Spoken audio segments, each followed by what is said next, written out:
Oh, it. Bum ba da da dee da da dee da da da dum. Bum ba dee da da ba da da ba dum. Bum ba da dee da da da dum. Bum ba da dee da ba da dum. Good morning, good afternoon, good evening, wherever you are, and welcome to this incredible edition of the Tuesday Telecast. We have all incredible editions of the Tuesday Telecast, right? And let us know in the whatever chat you have, if you're on one of the social medias, if you're on YouTube, which I guess officially is a social media now, wherever you are, let us know where you're coming from, and say hi, and let us know if you have anything to add. So I'm here with someone who is a very special friend, and I met this very special friend, and we had an immediate rapport. And there are some other really special things about him too. And there's that spark that we each have, and you have it too. And that special spark is the thing that we need to share with the world. And when we don't share it with the world, we wallow in this strange sort of state of being in conflict, of not being in resonance, of just not feeling good. And the thing that I like about Tommy Thompson is that spark is right there. And we're going to talk about how it came forward. So, without any further ado, since he's in the house already, let's talk to Tommy. Hi, Tommy. Hi there. I was grabbing stuff and going to send it out to a few places. We met through Perfect. Karen Pascal and Joan Williams. Hello. And I got to be at a trade show with Lydia here and several other people. And it was just an amazing experience from the time we left. It was like we entered a spiritual bubble that didn't end until we got home. Yeah. It Yeah. was unique. And I got to talk to Lydia for several hours there at Karen's beautiful home. And yeah, uh, I'm on the spectrum. They used to call it Asperger's syndrome, but it caused me a lot of living problems growing up. Yes, that is a shared story for a lot of people. Mhm. And that's actually everybody in my household is like that. There's me, there's my son, there's his partner. And sometimes uh it makes no difference if you're vibing just right.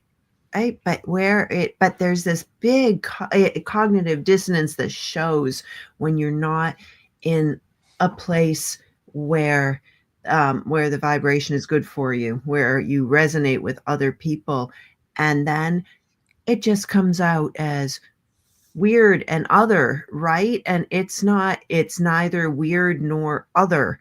It is more connected. It's like for me, and they call it spread spectrum now, I just could not connect with people on the bandwidth they were. Mm, And I lived in books and going out in the forest by myself. yeah.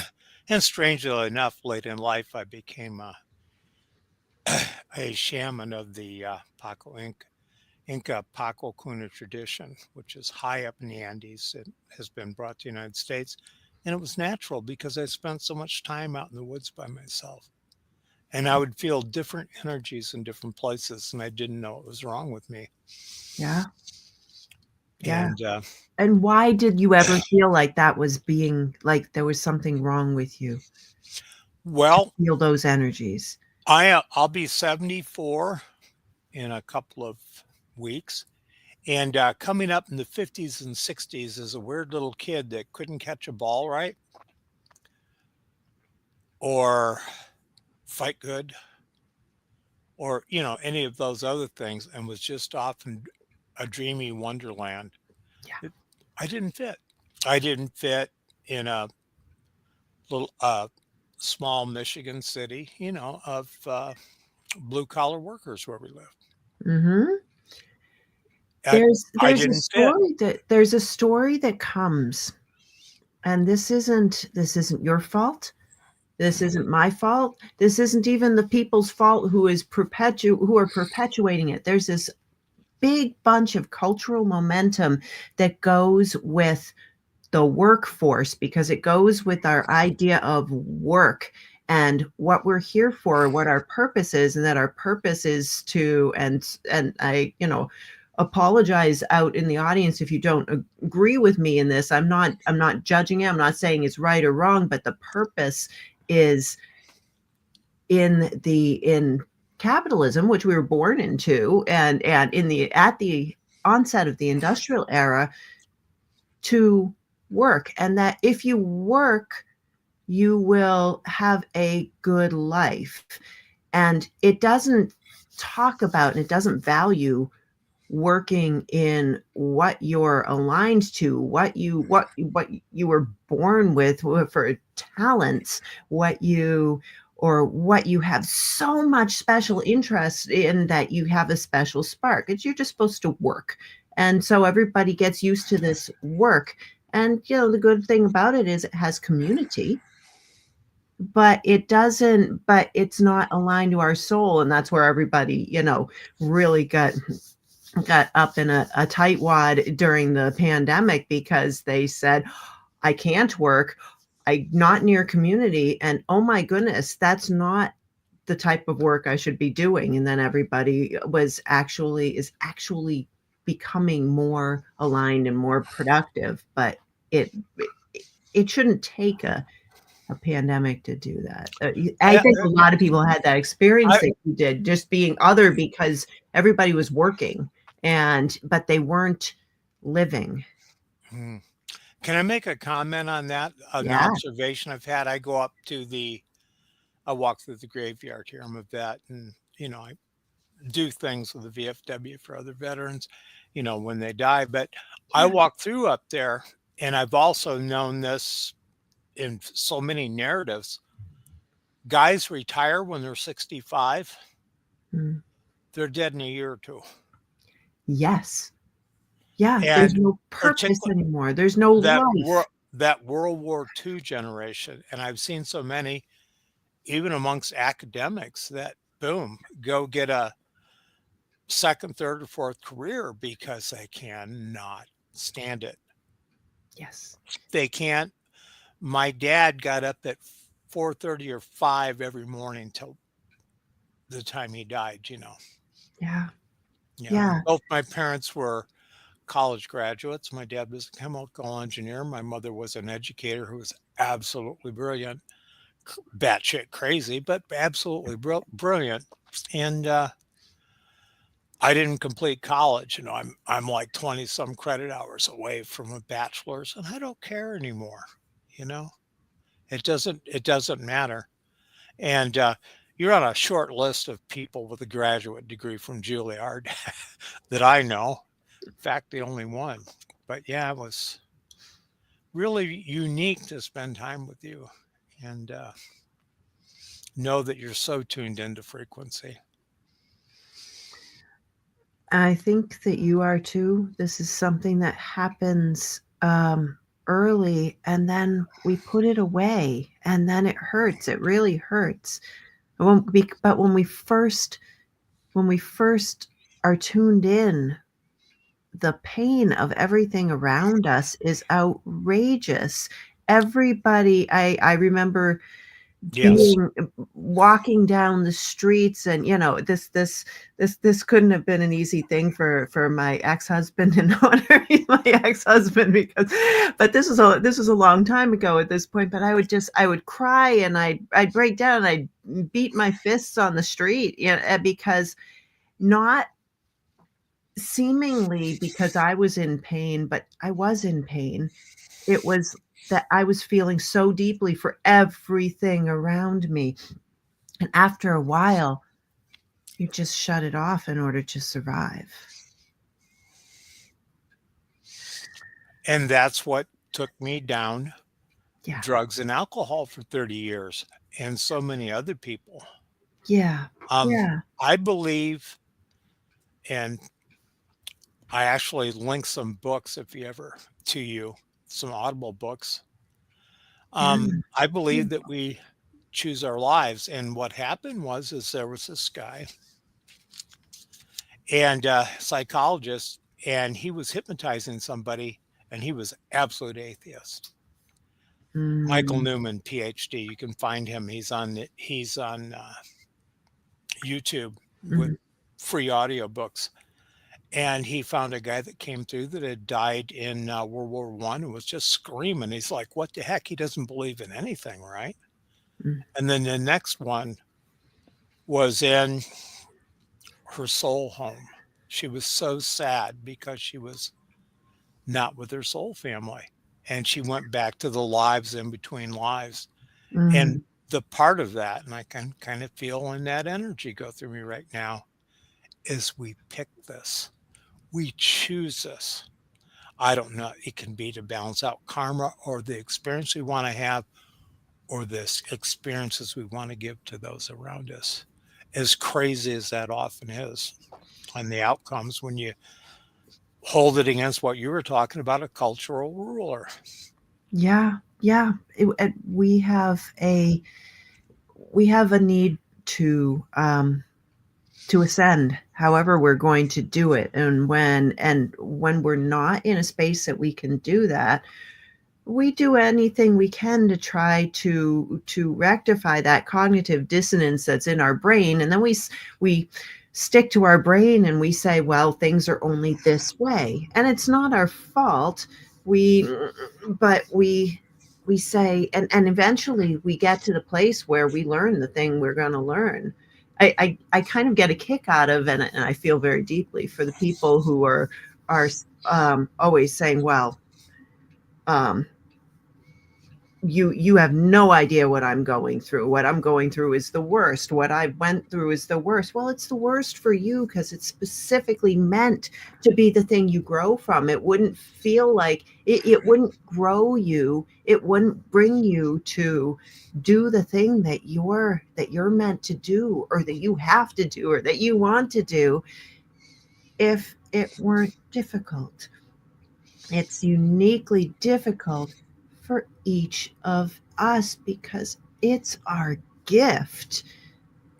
And so embracing that is it, and you're right, we're each specifically really here for an amazing reason. Sorry, if you look in the comments, there's Dr. Marcy from, there you go. Hey, Dr. Marcy. Yeah. What a Yeah, and what a yeah, what a and beautiful she lady. she she gets it, you know. She knows about God-given gifts, and the Mhm. strife that we go through when we're trying to get to them, and especially if there's something in the way. And some people just get like, I'm going to punch you in the nose because I don't know why, I'm so misaligned. And um, I when you have compassion for those people, you can feel like other. I was a loose cannon on the deck, and if you know, like back in 18th century sailing Yep. ships, if a 2-ton cannon let loose and was bouncing around in a hurricane, Yeah. it could go up Yep. in the air and fall through all the way through the ship and Yeah. sink it, or go through the side, not to mention bounce around and Yeah. damage people. I was a loose cannon on the deck because I was living very badly, and I have been the villain in many stories. Yeah. And eventually, I came to a point. I had like a near death experience in OD when I was 16, if you want to call it that. I was out of my body and trying to get back in and scared to death. And nothing compared to yours. And yeah, right. It's not a competition. Yeah, I know, but I didn't want to feel anymore, and I spent over 8 years in the Army. Yeah. I sent you a picture. I don't know if you can put it up.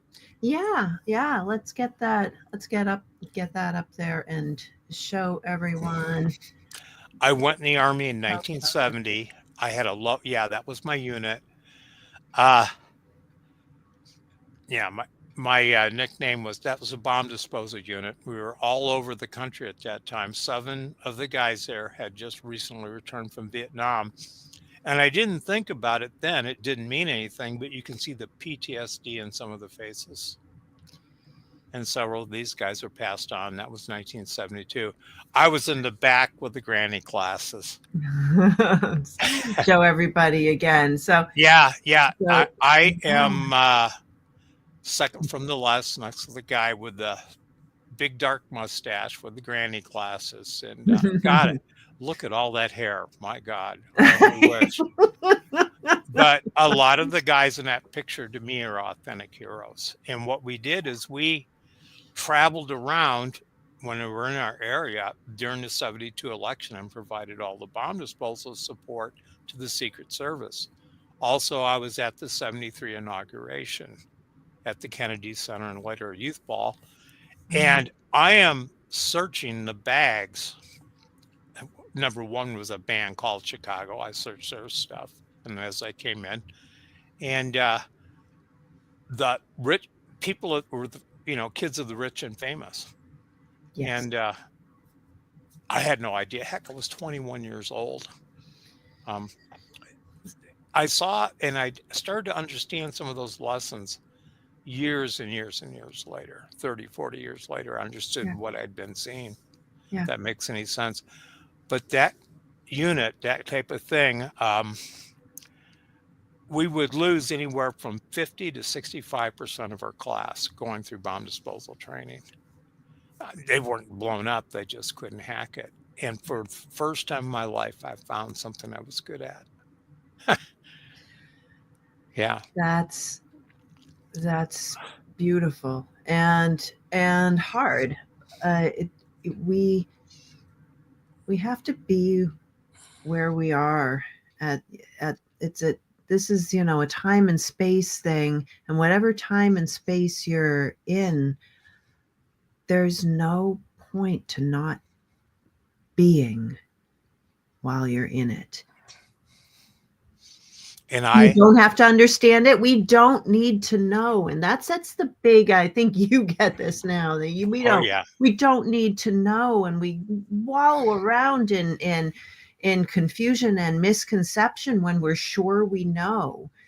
There is a universal knowledge. There's a universal truth, and it's just there. And when you're tapped into it, you feel comfortable, and it's a different kind of knowing. But when we're in our head, and there's nothing wrong with being in our head, we got to go there sometimes and think about stuff. It's how we communicate here. But when we think that that's all there is, we start fighting because we're sure that something's wrong, and absolutely something's wrong, but it's not your neighbor's fault. It's not your, and this is the thing. When eventually, when you know. A lot of who I am today that I'm comfortable with, came through a 12-step program, two 12-step programs that I work with. Do you want me to bring up when time stood still? Well, yeah, and we are What, getting there, what but point? I want to ask you briefly, unless you tell me it's not brief, was there a marked difference in each of the two 12-step programs? Yes. One was older, one is newer. The literature in one is just beautiful. It is transformative in that they I was working with somebody on the telephone that was in a recovery house, and he was also the one who jumped time with me. And we would talk about something, and boy, do I feel that energy going through me now. We would talk about something and be on the phone 2 or 3 hours at night. Thank God I was retired. And we would talk about something and it'd be in the next paragraph, the next page. consistently. Mm. Consistently. Mhm. Whoever wrote that knew exactly who they were writing for and what they were writing about. Mhm. And I'm not going to talk about what either program is. You can probably guess if you know anything about them because that is one of the traditions is press, radio, and films, you don't put yourself out there. There's good Right. reasons for that. Part of that is humility, and part of it is, yeah, you know, There's a side note on that. There's you pointed out something very interesting. There's a distinct lack of humility right now there that um, we have that we need to state all of our accomplishments. And I don't I don't say that that is a bad thing. I so rarely state accomplishments unless someone asks, and then I'll freely say, but because it's not who I am. I am you. You are me. This is my experience while I'm here, and that's part of my experience, but it doesn't make me any more or less respectable. But we do say that we do put a lot of books and certificates out, and part of it's cultural, but part of it's that I think we're a people who feel very judged. And you're right, there is no there the book is the book. So what happened next with the book?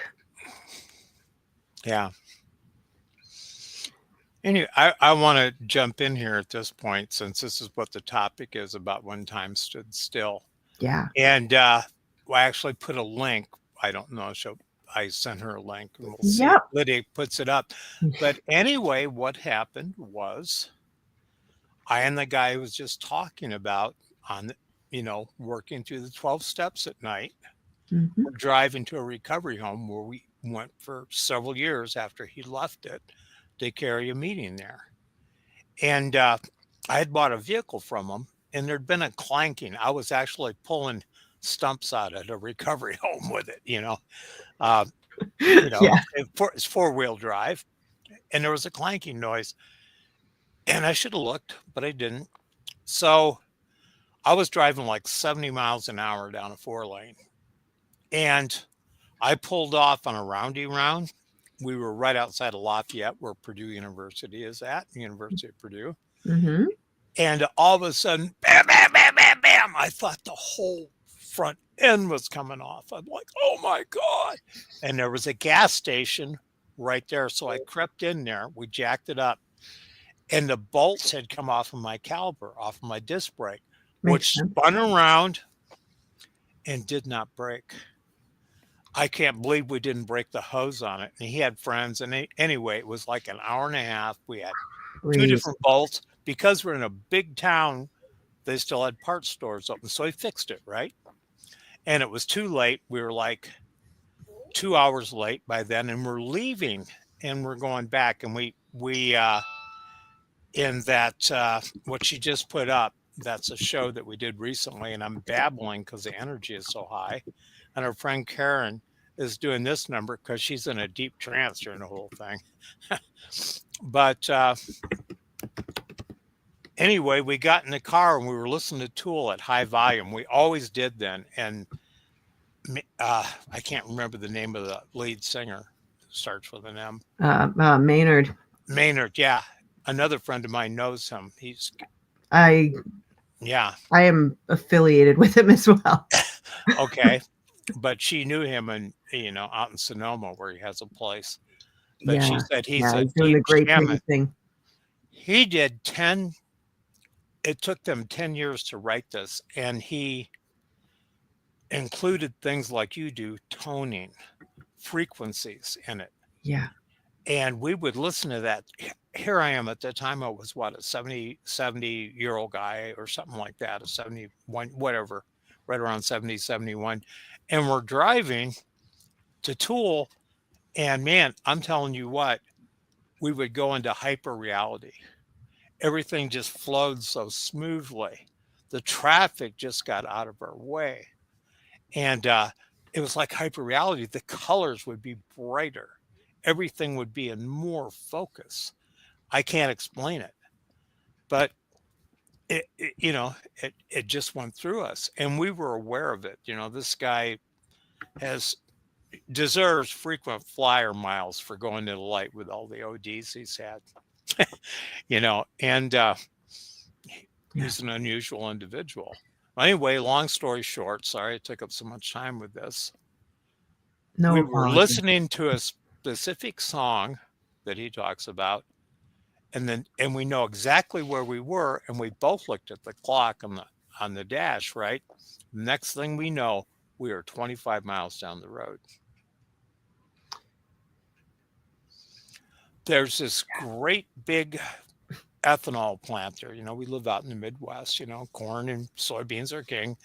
And there's this great big ethanol plant that like has towers. It's all lit up like a Christmas tree, and has towers that are like, I don't know, 120, 125, 150 feet tall with all this stuff, right? And we come around a curve and we see it, and we're like, what the F, man? What is going on? It, we thought we were in another city, and we document all that in that video. In that video. Yeah. Yeah, I document it, have a PowerPoint showing the different mileage and times. Yeah. And I kept cutting off one of the other guests, man. I was just wound up. And we go and we're like, my effing God, we're 25 miles down the road. 20, we don't remember anything that happened. Yeah. And we both know exactly where we were. And it was a shared experience, and it tracks with each of you. Exactly, completely. Our memories are exactly the same, where Yeah. they stopped, where they ended. Yeah. And I believe that the bolts fell off of that so that we could have that experience. And after that, Mm, Tool never had the same renaissance again. It that's had served its purpose. interesting. Yeah. Um, But how does time companded again. We were that's stopped for 5 minutes, and time went back.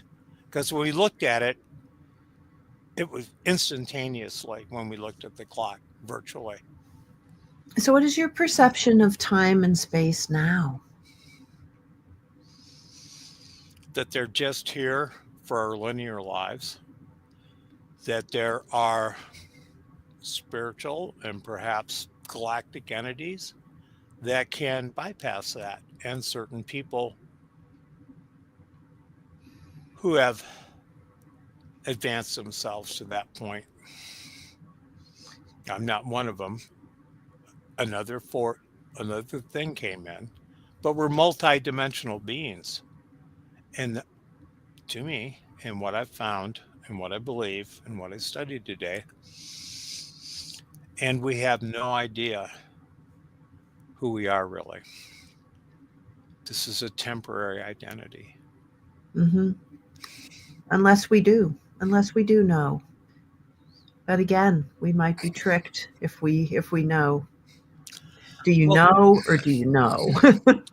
it's the veil's there for a reason, so that we can be here in this and experience this in real time to get the That's lessons we beautiful. need. If we and I've listened to a guy who was horrified to come back into physical existence. Yeah. And yeah, he I've he been in that he place. killed. I Yeah, understand that place. I have been with a shotgun in my mouth more twice in my life. And the last time I heard a spiritual experience in '96, and it said, "This story's not yet written." I've heard a voice, and when you hear a voice like that, it's for me, I believe it's angelic and very, very quiet, but so crystal clear and penetrating. Mhm. And that moment passed, and my life changed after that. My life changed who I was. I I don't need to have any I don't need to have explanations anymore. No, because that just limits us. But still, I'm going to ask you because people like to understand, and it's something that you might be able to provide. When that happened, were you in a space, or did the space go away when you received that message? Were you in a time, or did the time go away? Were you in a place that was separate from space and time? I had already started to leave my body. I Mhm. had the safety off. I was worried I was going to shift at the last minute, and um, I was being very careful with it. And I'm very, between the military and growing up hunting, which I haven't done since '96. Um, I felt a vacuum in the barrel. I had already started to leave my body when that came through. Yes. And I'd pulled up to a state police post and had a 3-page suicide note in a plastic bag on the dash because I just determined I was not, I had been depressed most of, I've been who and what I was most of my life. And things changed for me after that. Um, it's been slow, but it's been speeded up since about 2018. It's like I've gone into hyperdrive in a way. Hmm. And I believe that my experience in that is not unique. I had things I was supposed to do, like work with the guy who was with me on that drive, um, and the people I've worked with, and to be with my wonderful redhead. We've both had 4 marriages, including to each other, and it's been 23 years, but we were here. Can I tell a quick story about that? About About her? yeah, well, this I definitely wanted to touch on your experience of love before and after your time of touching and communing with spirit. Um, we were in a 12-step program and there was a picnic. This is up in South Bend, Indiana, and there's an old proving ground that's there that Studebaker's been closed for years, of course. And I had seen her a couple times in the past. One time at a dance a year before when I was with another girl and she was with hooked up with another guy, and she had this red hair down to her butt, Way down. Yep. way down. I mean, and it's a lot thinner now, and it's changing color. Of course, my God, she's 66, but she was up there, and I was in a pair of cutoffs, a hell of a lot skinnier than I am now. And by the way, I've lost 25, 30 pounds since I saw you, Lydia, Yeah. back in May. Yeah. So That it feels good. yeah, there's more to go. But I, she walked down and was talking, and we kind of looked at each other. She went down and got a Coke and was walking up the hill. This is Labor Day 2001, and the sun was behind her. And I mean, she was just otherworldly, and her figure was just outlined. And I saw her. I was absolutely stunned. And with a loud mouth like me, that doesn't happen very often, or not often enough, probably. So I was up there and I was like, And Mhm. I was just wearing cutoffs. I'm covered with sand. We've been playing volleyball. I'm sweaty, and everything. And she sees me looking at her, and she starts strutting. And here's this beautiful golden light, around her. And what I believe is that before we come in, and that's part of uh, Michael Newton's work, is we know times in our lives when we're supposed to be with people. Mm, When I saw Karen's picture, I was just, I knew her. mm, I knew her, and it was my time to meet her. And it was the mm. same with Diana. And it has been rough because we both are on the spectrum and have some things. But my God, the beauty of it, which I never could have imagined, happens as we've aged. And I understand the elderly people I used to see in their 70s, 60s, 80s, 90s holding each other's hands and the closeness between them when you would see them out. And I'm like, what the heck is that about? Now I know. Yes. The love blossomed as we aged, probably over the last couple of years. And since I saw you, even more so. I can tell. One thing that the audience doesn't know is, unless you are here from this group, is that I have a a group on Facebook, and it's a closed group, not exclusive, but more to protect it. And it is called the Joyful Path, and it's just the opportunity to be together and to share those moments of awe and to question those moments of awe. And that's all it is. And just about every day, Tommy reflects on his gratitude for his redhead and his love for his redhead. And she's disabled. Um, I had a series of heart attacks 3 years ago or so, 2.5, 3 years ago. The VA caught it. I spent a little time in the hospital. They put a Mhm. stent in, and who knew? I live in the Midwest.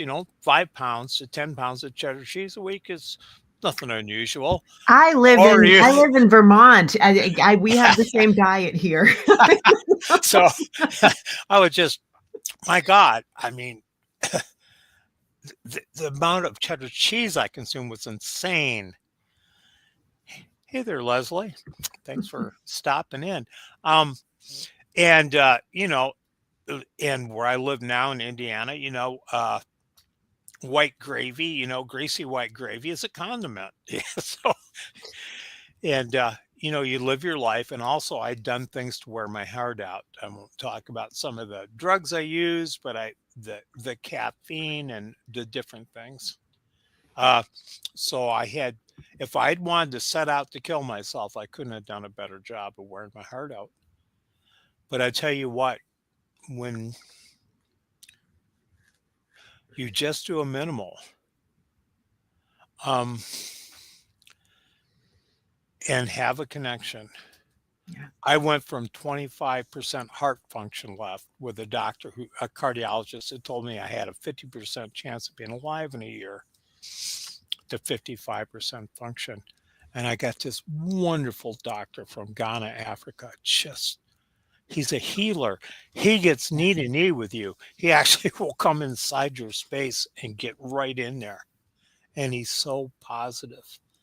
And I swear that's where some of his work comes from. He's just, oh my Yes. gosh. Yes, I, your space comes halfway to meet him, but if he comes that close and his space is safe, then that he automatically gives the trust for you to allow the permission for him to enter, which is so important in your healing.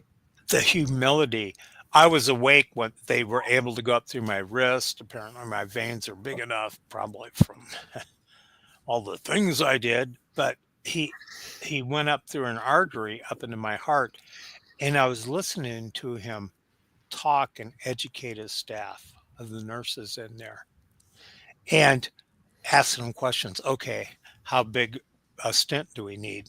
How big should it be? And she said so many millimeters, something that. And he said, just a little bigger.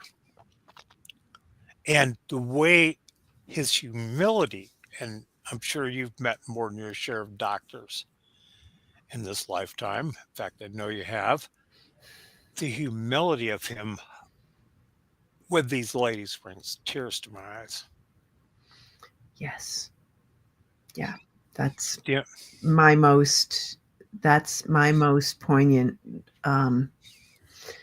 lesson of care also.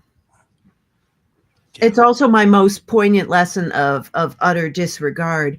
However, the care is all the more palpable with that because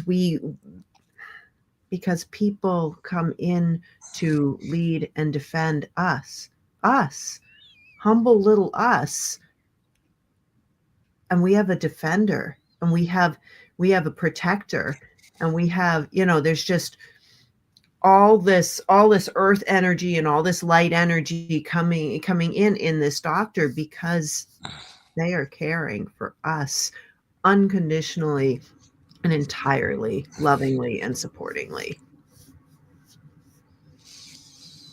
And where that Yeah. comes from and is it it's just there. It's what it is. If we're able to tune into it. Or it's more if you're able to tune into it, and healing yourself is a lot of what goes on too, in the people who make it through and do so, because we do align to that.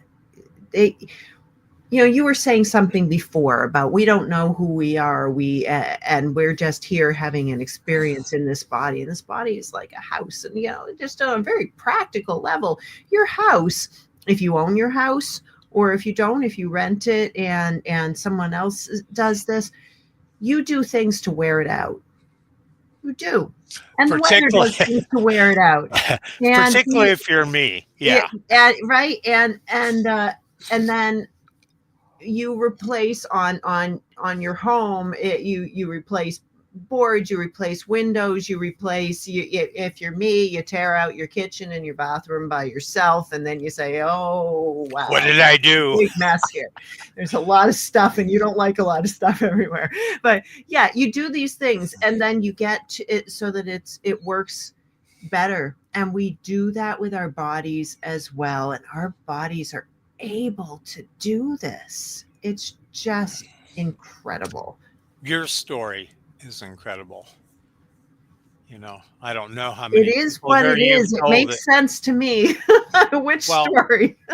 well, But yeah, very close to where I was years ago. I was in the Army, and then I was in the Navy briefly. I was at Groton, Connecticut, where you had your.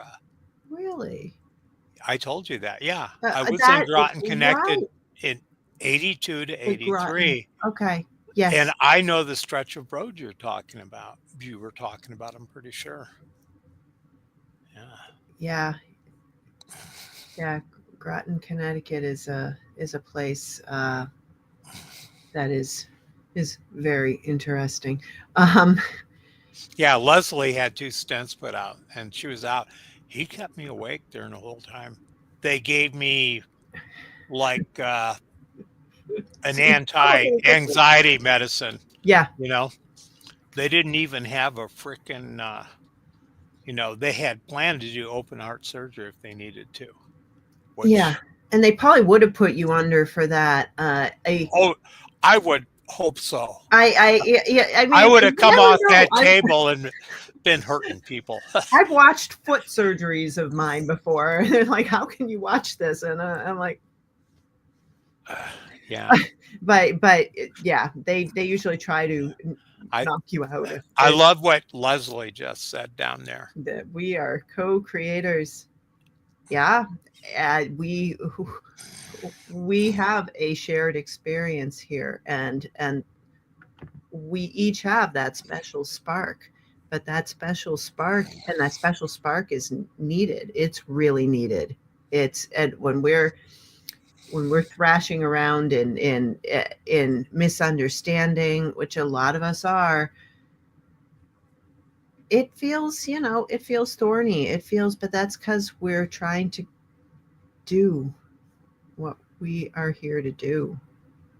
Our special And spark, is just, my cheap and quick thing to call it, because language is cheap, but we love it so. That is what we're here for. And if you try to end your own life, actually, oftentimes you will not be able to. And if you do, you're going to come back. um, a wonderful channel I know from uh, Australia was talking about my friend Keith, who's in that video.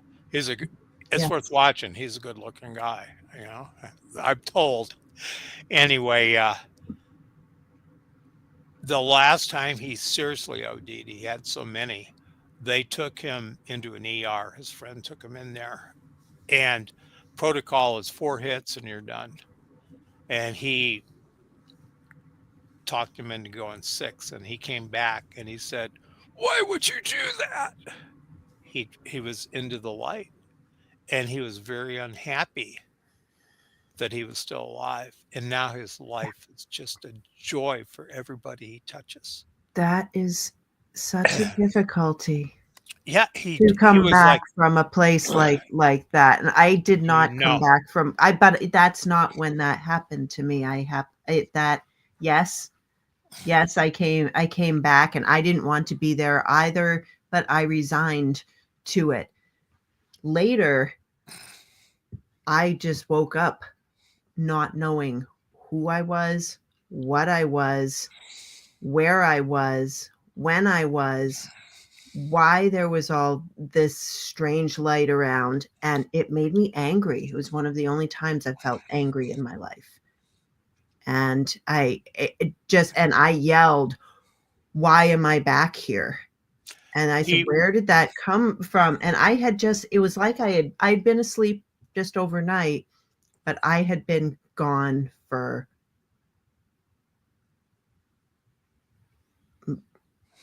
decades, millennia. I don't know. I was not. I was not that's in this so body. common. That is so common. I was obsessed with NDEs for a while, and it's so cool to actually talk to someone like we did that night that had one. That was like something I co-created to meet you, and that was just great. One of the things I want to talk about, that there have been so many, I was in bomb disposal. I'm not going to get into some of the close calls I had, Is that or that picture that I put up? I'll yeah, put it that's a up picture. again for, um, I'll put it up right now so that you can see. Yeah, Wait a minute I'm in again. the back row. Look at that goofy kid. I was 21. I looked like a 15-year-old. Uh, A but tall 15-year-old. yeah, I was, yeah. And yeah, like I said, a lot of those guys were heroes in that unit, and some of them had recently come back from Vietnam. And other things I've had in my life, so many close calls, and I was not allowed to die. And now I understand I had purpose. And what I can, if I can explain or put anything forward to folks that I totally believe in, what I've learned in this life is it is never too late to find love. It is never too late to find purpose. It is never too late to embrace reality, no matter how painful it is. Um, and that's the lesson I carry forward now. I could not stand to live life on life's terms, as we say in a 12-step program. And now my life has value outside myself. The worst things in my life, the worst moments, the most painful things in my life, I spent time in a psych ward when I got out of the Army. in 79. I spent time in city, state, and then a VA psych ward for a while. And they said I had schizophrenia. Turns out it was probably mostly PSV and just being under so much stress for so long, being the type of person I was. I had no business staying in there, let alone reenlisting. But you have value, you have purpose, and you don't have to do anything great. Just be and be love eventually, like I found. Be and be love is really all there is in the end. And I have to go to a physical therapy session. And we are But blessed to have you here. Thank you so much. thank you for having me. Gosh, I never expect. I've seen some of your guests, and I'm like, she wants me. Yes, I do. I like I said, there's that there's that special spark, and you, my friend, have it. I can feel yours all the way over here in rural Indiana. Thank you so much.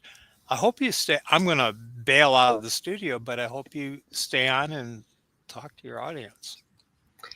Well, I actually will end the show, but thank you so much for being here. Yeah, Be well. Thank you, everyone. you too. And if you liked that episode, please hit like. If you're on a social platform, you can follow Tommy. You can follow me. And if you are on a joyful path, I would love to know about it. Or if you, especially also if you know somebody else is who would be maybe too humble to come here and talk about their joyful path. 'Cause we each have something in our lives that's uniquely hard for us. There is no comparison. We have things that are uniquely hard for us. And that brings us to the joyful path. But you got to get through it. You got to get through it. And there are a lot of people out there who are actually bringing the joy to others, lifting others because they lifted themselves through first. It's kind of, I'm talking about the opposite thing of that when we lift others, that we lift ourselves. First, we have to lift ourselves. And then we can lift others. And in turn, the world lifts us back. So remember that special spark that's you. Hit the like if you haven't done it and you're on YouTube. Ever so gently push that subscribe button. I appreciate you. And I will see you next week on the Tuesday Telecast. And maybe before that, here on the Joyful Path Station. Ciao. Bum ba da da dee da da dee da da da. Bum ba dee da dee da da ba da da da ba dum. Bum ba da dee da da da dee da da da da dum. Bum ba da dee da ba da da da da dum.